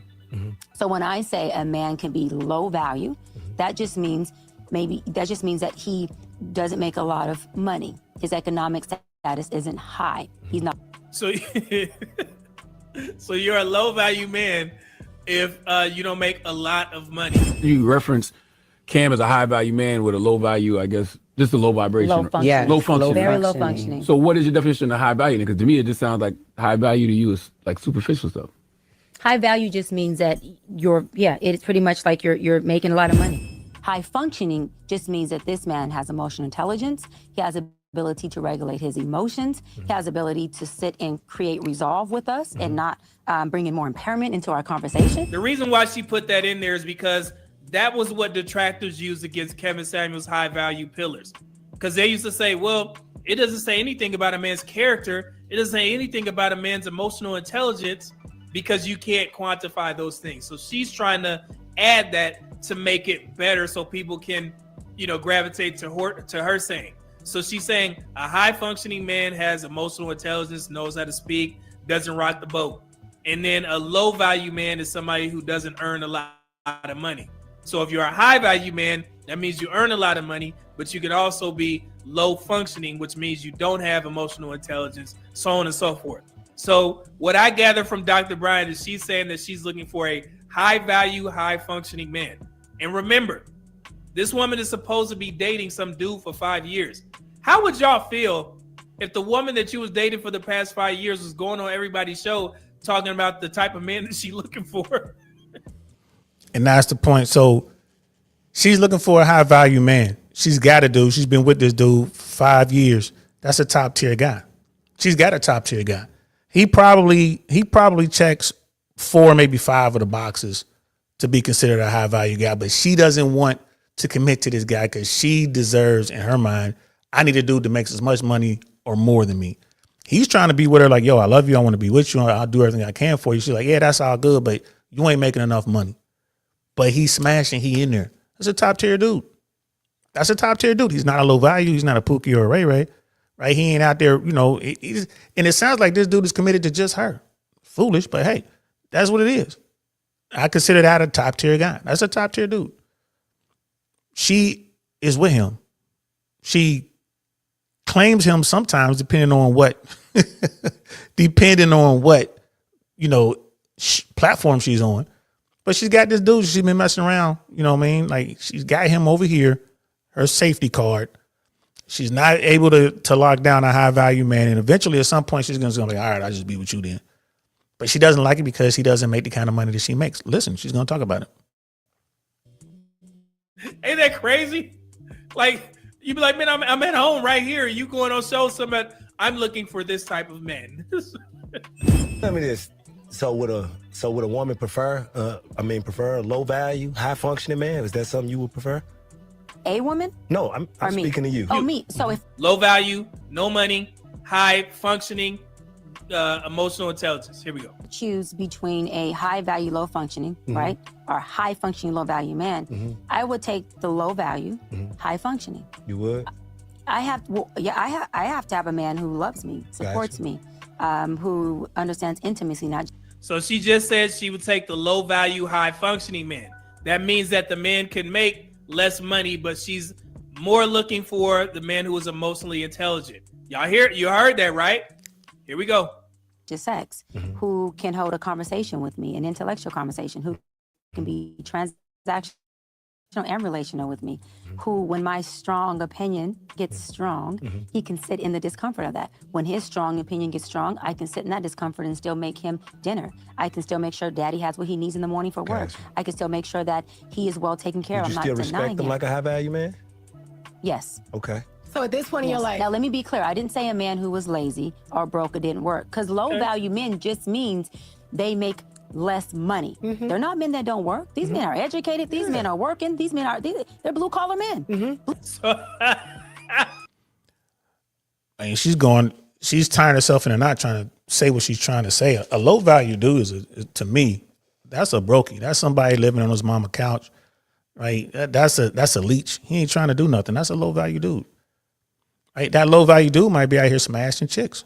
So, like, if he got a lot of women trying to get at him, like the Tinder swindler was a low value dude. He was just running his game to a point where he was swindling these women. He was highly sought after by women. It's a top tier guy. Top tier guy, man. And it's dirty work. It's a nasty game out there, bro. Like I said, don't hate the players, bro. Hate the game. She just said that blue collar men are low value. Jesus Christ. And that's something that I think a lot of people miss about Kevin Samuels. He used to always champion the blue collar men. He used to say that, man, the world will not work if we didn't have the blue collar guys. So calling all the blue collar men low value, that's absolutely nuts. So, goodness, here we go. Blue collar men make six figures. Even if they make six figures, you're a low value man. And I just told y'all that 25% of all men make 100K or more, and 6% of black men make 100K. Wow, that's very high company to be, high company to be low value. They make six figures. I mean, it makes six. I feel if a man makes six figure, I don't really classify him as low value, man. You reached a six figure point. So, and this is the thing, right? This is very subjective. There you go. Yeah. See, I agree on that. See, now it's subjective. Low value is subjective. Okay. I always say, for me personally, I'm not clocking the dollar amount that my husband makes. It's what lifestyle can we provide ourselves and our family collectively. So, it's a lifestyle. She doesn't mean that. She doesn't mean that. She's sitting there and she's processing that. She's saying this stuff and she's like, man, I look horrible. I'm talking in circles here. She doesn't mean that. That's another thing.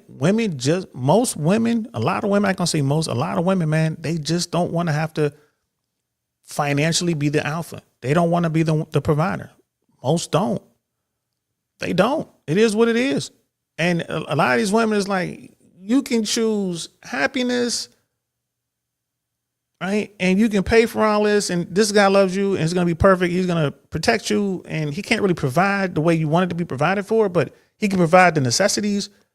He's got his own place, but his house isn't good enough because you need to be in the penthouse in Midtown or, in Manhattan or in Bel Air or Century City or Brickell. You need to live like that, and he can't give you that. So I was like, I don't want to be with that guy. I'm telling you, man, that financial component, so many women get caught up on that. And these are women who have money. It's like, y'all got bread. You making $500,000-$600,000 a year. What are you doing? What's wrong with this dude? Well, he ain't making the money. Well, there's not a lot of guys out there making that kind of money. And the guys who are making that kind of money, they dictate what's going on. And you can be one of however many he got in his rotation. Then you're going to complain about that and say, all men ain't no good. All men ain't shit. We ain't talking about all men. You talking about the top 3% of men. Yeah. Let's see if she can get herself out of this. We can provide because you don't need a lot of money for certain lifestyles. Okay, I heard what you're saying. So would you take a high functioning man making $50,000 a year? That wouldn't fit my lifestyle. So you wouldn't take him? She just said she would. Now she won't. Well, why? Then it's because he makes They caught her. They caught her. Didn't she just say, I would take the low value, high functioning man, meaning the man that doesn't make a lot of money. She just said blue collar workers, even if you make 6 figures, you are still low functioning. But now she just said that she's not going to take that man. Y'all, it's funny that women still follow this woman and she be lying based off of her own information. But here's the thing. She won't settle down. She won't marry that man, but she'll let that man smash just like she got that dude in her back pocket. She will smash a top tier dude. This guy's got 50 grand a year. He looks the part, got himself a decent vehicle. He has enough money where he can Uber black. He can go to the nice, the really nice, 5-star restaurants every blue moon. Right? He's what we used to say, faking the funk back in the day. Like, dude, he's out here, he's living a dream. He's living it on his condition. She'll smash that dude. But then she'll get to know the guys like, well, I want to go to, I want to go to France. I want to go to Monaco. I want to go to, I want to go to Tokyo. He can't do all that. Like, I can't afford that. We can go if you want to pay for it. She ain't going to pay for it. Then she realizes like, oh, he don't have the money like that. Right? So she'll move on.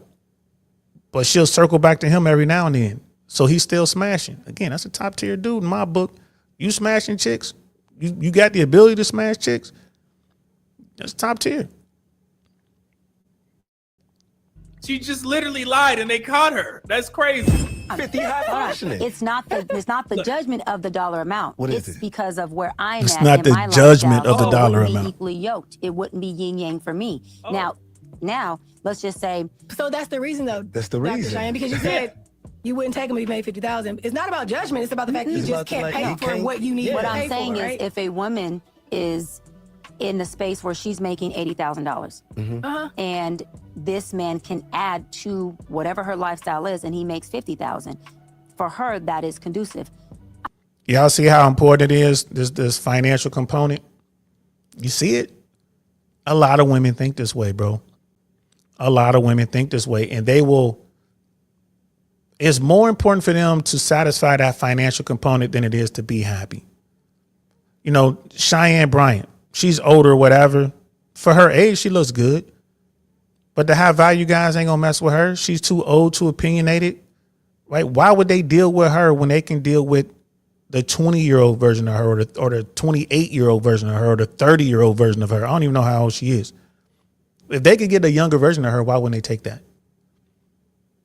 Right? The high value men get to choose exactly what they want.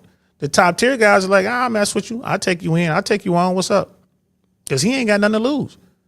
She's saying she's making, mid to high 6 figures. She's got all kind of money coming in. Dude making $50,000, $60,000 a year, maybe 80 grand a year, maybe 100 grand a year. 100 grand wouldn't be enough for her. Right? So, dude, he ain't got nothing to lose. This is another thing. Women understand how the family court system works. They understand.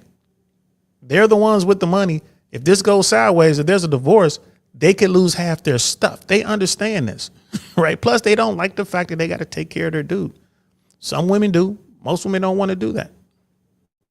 I'm not going to say the amount I make, but I do really, really well. Yeah. And so if I got with a man who's making $50,000, I would be the breadwinner and I would be taking full care of him because the lifestyle that I have for myself and my family wouldn't be fair to him because he would come in and he wouldn't even be able to slightly provide. That's that what I was at. It makes total sense. And it makes sense, and I don't mind. Remember, y'all know my motto: the market will decide. Whatever she's asking for, the market will decide. However, she just sat up there and lied. Okay, she doesn't want to say that the reason why she won't date that man is because he makes less money.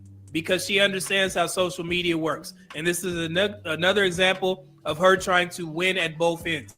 She's trying to appease women, and she's also trying to keep the men at bay from breaking this stuff down because she understands that if she says, I won't date a man that makes 50K or less or something like that, then guys like me will get a hold of the video, which I did, and we're going to discuss it. Not because I care about what she's asking for. It's just the mindset and what she's teaching a lot of black women. She's lying in y'all face, and she's trying to use word salad to make it make sense in real time. This married couple has literally caught her and told her that is the reason. He make 50K, you don't want to date him. That's perfectly fine, just be honest. But she won't. That's the fact. Women don't want to do it, man, because that's the ugly side of hypergamy, bro. And that's one of those uncomfortable truths. Like they don't want you to know that, guys. And this is why you have dudes like Medium Man, DL Saint, Fresh and Fit, Michael Sertain. I mean, you have all these people out here trying to tell these dudes, like, bro, this is how it's going. Like, if a woman is out there and she's like, look, I'm not going to date a guy who makes less than X, and that's her business, that's her prerogative, and if she can make it work, good for her. But the women who aren't making that kind of money are saying the same thing. You got a woman out here making $50,000 a year saying that the guy who makes $50,000 a year, equally yoked financially, is not good enough for her. That's settling. She needs the guy that's making, 6-7 figures. That's the problem. That's the point that Medium Man is trying to make. Like, man, y'all crazy. Y'all crazy. So when I tell dudes to become the best version of yourself, that doesn't mean I'm telling you need to be a high value man. You don't have to be a high value man. Be the best version of yourself. Get your shit right. Do the work. Right? Just do the work and get some game and learn how to holler at women. Then you can smash a woman like that Dr. Bryant chick if you wanted to. You meet her, you got the game, you know what you're doing, you look right, smell good, right? You're able to take care of business. She's gonna believe that you are something that you may or may not be. Let her believe that.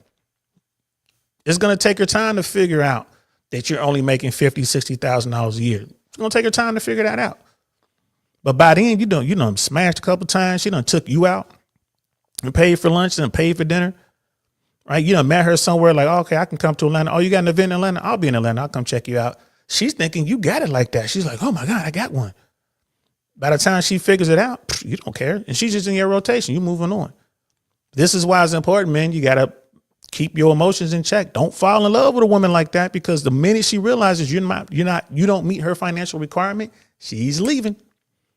She's gone, man, and she ain't gonna care, bro. It's not personal, bro. It's just a cold game out here. Right? And if you don't want to deal with all this is when you join the ranks of the MGTOW guys. Like, you know what? I don't feel like dealing with this. I'm gonna go over here and just do my own thing. And that's having a profound effect on the sexual marketplace. There's so many women out here who are approaching guys, and the guys are like, nah, I'm good. And it's really bothering them. Don't do that. She has to make sure that everybody understands that I don't mean I won't date a man at 50K, but he can't take care of my lifestyle. And also another thing, she keeps saying that man won't feel secure because he won't be a breadwinner. How do you know that? How do you know that man is going to be mad that you make more money than him? Just say that you don't want to be in a provider role for a man. It's okay. The market will decide if you get a man that makes more money or at or above your income level. That has nothing to do with my opinion or anybody's opinion. You got to go out there and figure it out. It's that simple. I wouldn't take a man that's making But what I'm saying $50,000. is, but it goes further than that, because psychologically, that would impair that man. That would impact that man. I have yet to No, meet it a man wouldn't. who doesn't want to be able to add or provide when he is saying, I'm ready to be a husband and I'm ready to be a father. Those men who are family men, not street men, family men, they take pride in providing for their wives.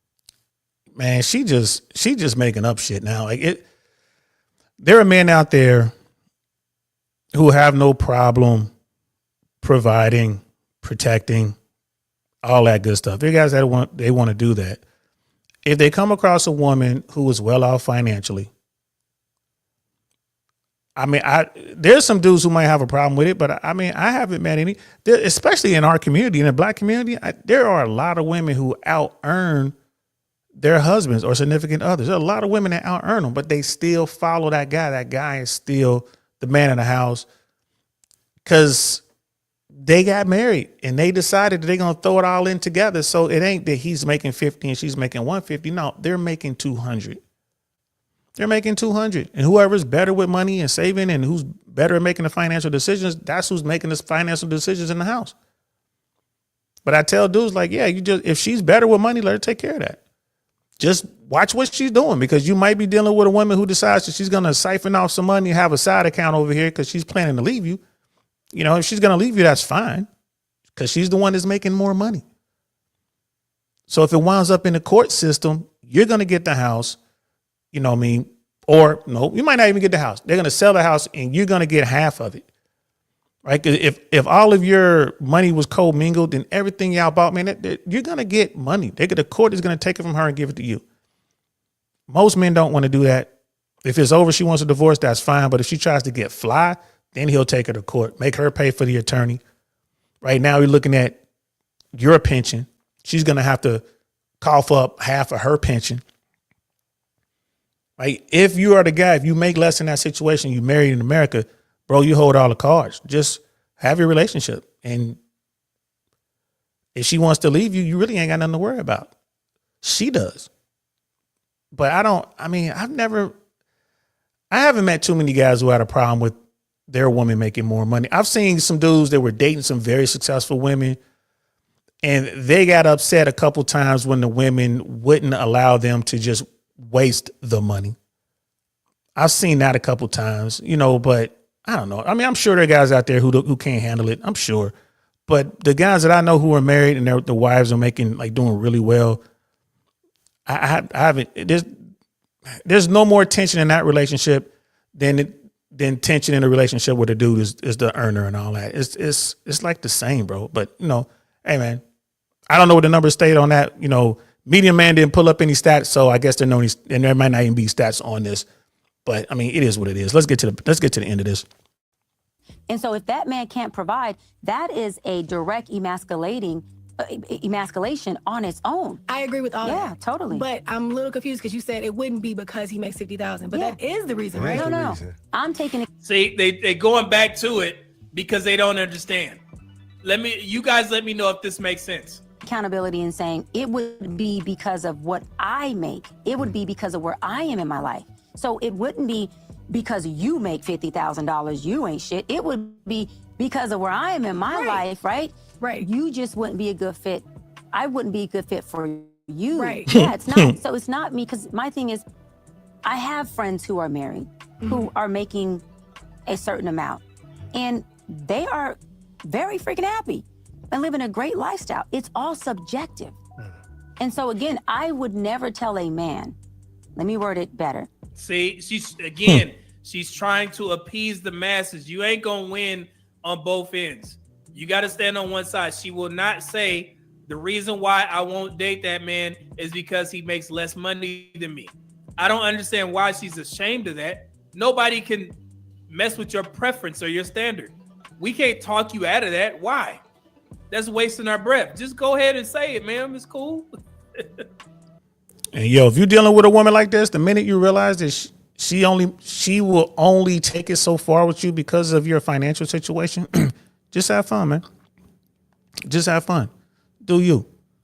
Because at some point, Dr. Cheyenne Bryan is going to wind up with either a guy who has money but he's not she's not going to wind up with a a high value man according to the 6 tenets that Kevin Samuels put out there. She's never going to wind up with a high value man. She might wind up with a top tier dude. She might wind up with a guy who has a lot of money, but he has no network. He's a weirdo. He's not accepted by other high value men. He has no real utility. His visibility is low. She's probably going to wind up with a dude like that. Why? Because he's worth 10 million. He's worth 10 million. So, the guy might not even be good in bed. He's a weirdo. Like, her friends don't like him, but he can buy her Hermes. He can buy her, Van Cleef. He can fly her business anywhere on the planet. And if that's what she wants, fine. Fellas, if you're dealing with a woman who only wants to be with you because of your financial, situation, like you can afford things, just be careful. Just be careful, because that tells me like she'll leave you for the next guy that comes along that makes more money than you, or has more money than you, or has a higher status than you. You gotta be careful around these women. They're looking to be one half of a power couple. Look out. Look out. She's going to be constantly looking for that. So, it is what it is. Keep your emotions to yourself. Keep your emotions in check, and you'll be fine. You'll be fine. So, but yeah, man, that's it. That's all I wanted to talk about today, man. I hope it wasn't confusing. You know what I mean? It is what it is. But now we know what Kevin Samuels considers high value men, those 6 tenets. And top tier men are the guys who don't necessarily check all those boxes, but women want them. Like, women see them and women seek their attention, and these dudes are bagging women. So to me, the top tier guys are the guys who don't check all those boxes, but they are doing really well with women, right? And then the low value guys, the bottom tier dudes, that's everybody else. It's still that 20-80. That's everybody else. And simply because you're at the bottom doesn't mean you can't do the work and get, be seen by women and get into that minority. It's plenty of room to get into that minority. It's plenty of room. You just get, like I said, you just got to be willing to do the work and work on your game and figure out how women move. Once you do that, you're fine. Remember, you don't have to be a high value man. You can just be a top tier dude. Before, like, using Fresh and Fit as an example, when Fresh was out there just doing his thing, bro, he didn't check all those boxes, but he was getting chicks. Why? Because he was out there running the numbers. He was figuring out his game.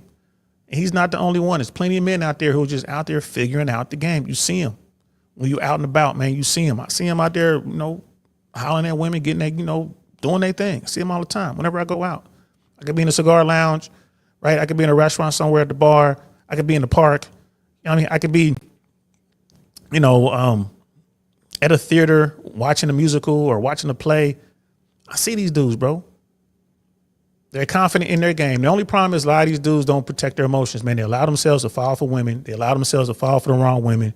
They get mad when these women move on. Like, when they monkey branching in that guy, they get mad because these dudes are thinking, man, she really loves me. Like, bro, you got to give it time, man. You got to vet. 2 years, man. Vet her for 2 years. If she's not investing in you, bro, she ain't into you. If she's not, like, with real gifts. I remember I had a woman, bro, that I was just giving all these gifts to, bro, anything and everything. She didn't even ask me for stuff. She'd just be talking about stuff, and I'm like, oh, she likes that. Let me get it. Let me get it. Let me get it. Let me send it to her. Let me get it. Let me get it. Let me get it. Bro, and then for my birthday, so you can imagine, like, the stuff that I was sending her, the things that I was doing. And then one day, I think it was my birthday, maybe it was Christmas, it was something. It was one of those holidays where you got to give people stuff. She gave me this gift that that's what shook me out of it.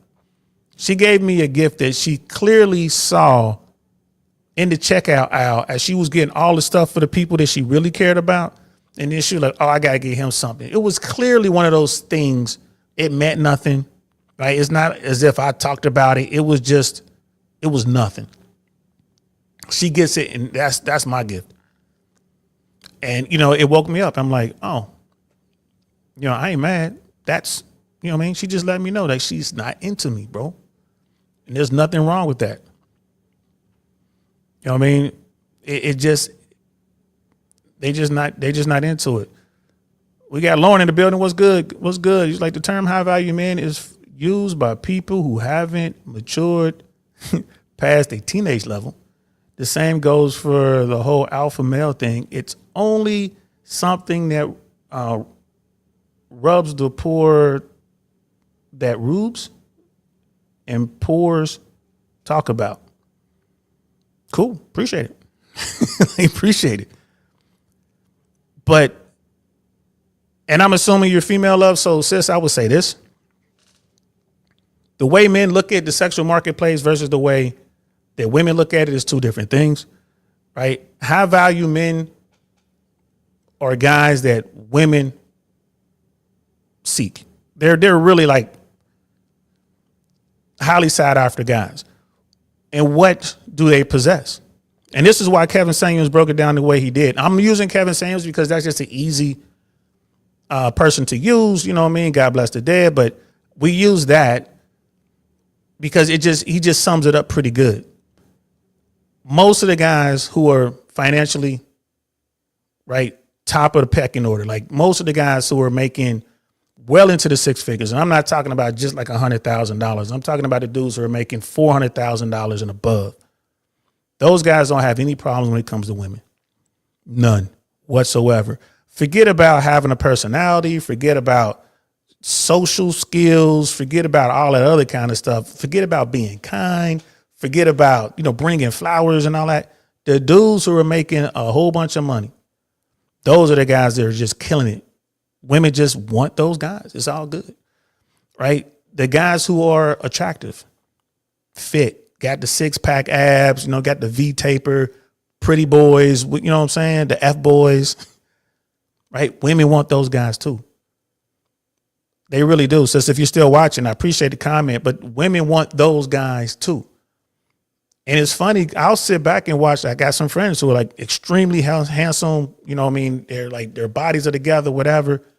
When those dudes go on the dating apps, it's insane what goes on. I had a buddy of mine do that, man. He was showing me the hits he was getting within a matter of hours. He had at least 60 plus women, all of them fine, just hitting him up. Right? Just because, the dude takes care of his body. Like he's a manly man. Killing the game. And at the time, he wasn't making hundreds of thousands of dollars. Now he is, but back then he wasn't making money like that. Always had that. He got to do what he wanted to do. So those like the top tier guys, the high value men. Like, there are, there's a such thing as high value men. Simple as that. I've hung out with them. Living in Hollywood for 20 plus years, bro. Been around high value men. If you're a guy, you can provide experiences, right? If you take a dude who is, dropping fries at the local Greasy Spoon, or a guy who's like making your coffee at the coffee shop, and you give him an unlimited credit card and send him out for 2 days, that guy's going to come out of that situation with some beautiful women.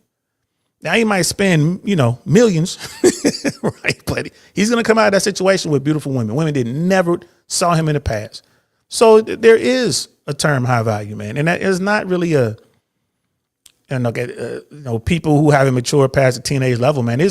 Men like to solve problems. They look at stuff and they're like, man, how can we solve this problem? What is it going to take to get women to see me? And dudes need to understand this. Now, once they understand this, from that point, they can do what they want to do.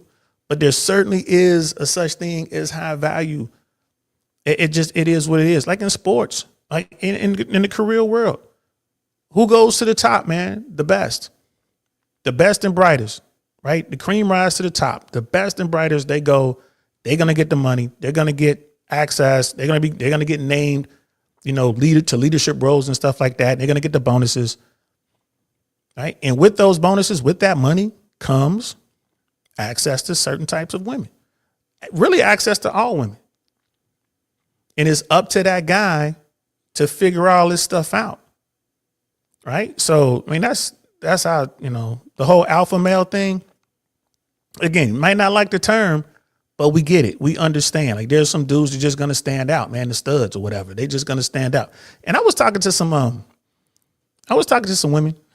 Some younger women.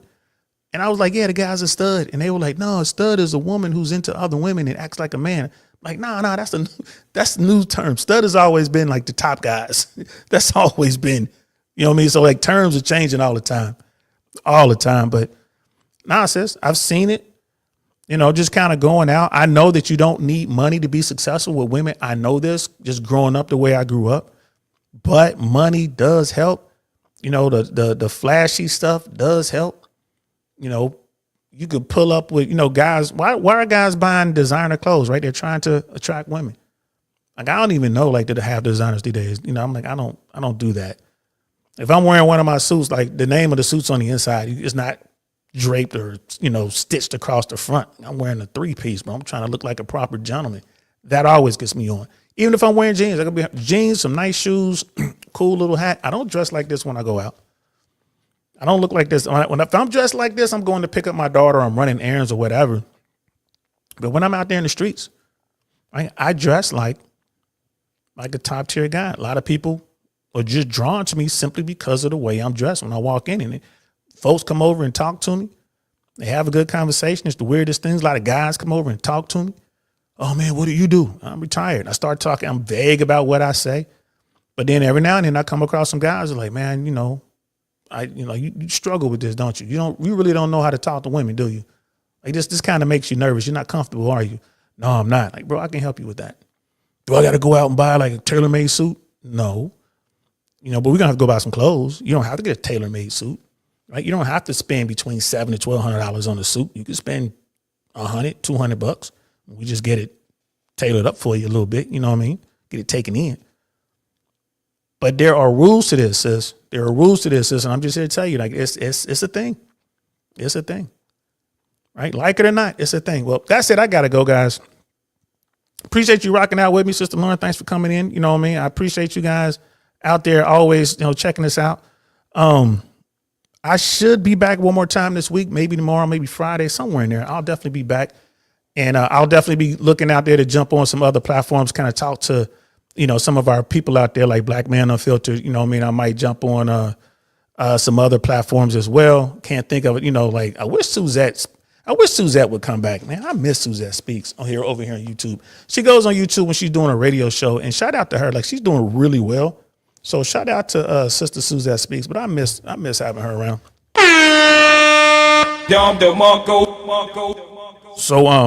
So yeah, high value men. We kind of determine what's a high value man. The top tier guys are the guys who don't have all those 6 tenets, but they have some, and they're really good at what they do. They can talk to women. They get access to women, and women are chasing those guys. I consider those guys top tier.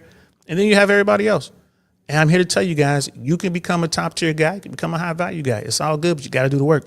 You have to do the work. Is it worth it? Do the work and find out. Do the work, let me know. But at the end of the day, you'll be better off for it. So become the best version of yourself. Understand the game. And, you know, if you're listening to, you know, a Dr. Cheyenne Bryant, you know, just pay attention to what she's talking about, man. And, you know, if she says something good, take that. The rest of it, you know what I mean? Leave it behind. You don't need it. All right. So that's it. I appreciate y'all, man. Thanks for rocking out with me. I'm DL Saint. This is I Really Want to Know podcast. I will talk to y'all soon. I'm out of here. Peace. Nothing like I've ever seen. It's just a thing of beauty.